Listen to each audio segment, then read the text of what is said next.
So let's talk about what really happened in Mar-a-Lago with President Trump, the FBI, and the search warrant. Nobody in the media has examined the point that you have two types of people. You have ones that are surveillance aware, and you have ones that are not surveillance aware.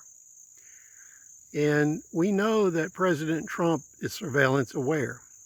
Federal law enforcement, the military, the CIA, the NSA, they all use search warrants as a cover to plant surveillance devices on hard targets. You ask yourself, what is a hard target? A hard target is someone that is surveillance aware and is taking steps to mitigate that.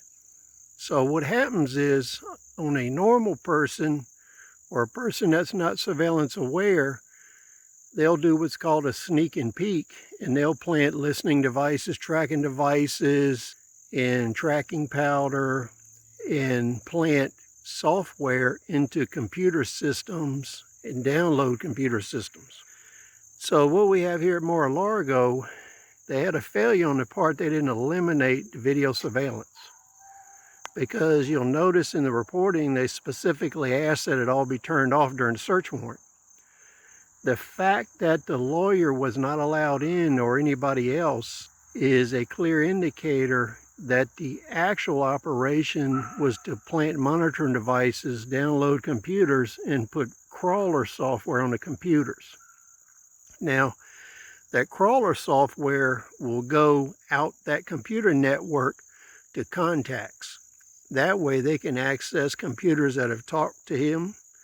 They can monitor computers that have accessed his computers, networked to it, and have communicated with it. It's very similar to a blanket wiretap. If you have a high enough threshold in importance, the CIA, the FBI, the NSA, what they'll do is put a blanket tap. So every phone number you've called or has called you, they'll tap that number. There's been instances where people have had rolling taps where 200 or 300 numbers were tapped because they talked to that number in the last 6 months to a year. The easy explanation for messing with his wife's clothing in their bedroom is to insert monitoring and tracking devices. In an 8-hour period, you can sew things into clothing, you can insert things into shoes, pocketbooks, you can insert things into wall sockets that you plug into power. You can download crawlers into the various computers. You can go to the outside meter base for your power supply coming into the facility, and you can put tapping equipment into the meter base. So if you take the meter base cover off, you can actually attach to that, and you can spy on people through their power supply. That's why federal agencies that have an incredibly high security, the power supply is inside the Faraday cage where the computer is located. So there's no hard line to it. There's no communication outside the Faraday cage, and all the power is supplied from inside the Faraday cage. So the last thing we want to think about is, if you had really high compartmentalized security, top secret information, there would not have been 30 FBI agents crawling through it. Those FBI agents do not have security clearance for anything that's continuity of government or things that are compartmentalized with nuclear weapons or anything like that. And when you look at federal security, when I worked on military bases, there were 8 levels of federal security.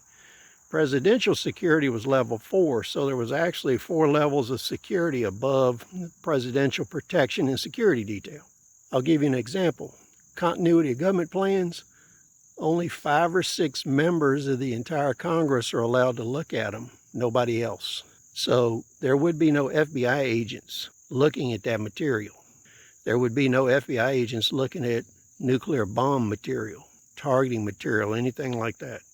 So another example, when you create classified information, the custodian has representatives that pick that material up when you're done with it, and they take it away. And the last thing to think about is reclassification. So let's say theoretically President Biden decided to reclassify some of the material was in possession of President Trump. If this occurred, there would have been notice, and the custodian would have sent a CIA, NSA, or military contingent that was qualified to possess that material to pick it up. That didn't happen.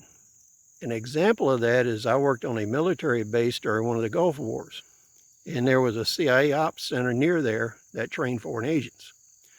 So during that phase of the Gulf War, they came to the base, got everybody together and said they've reclassified the location and what goes on at that CIA base.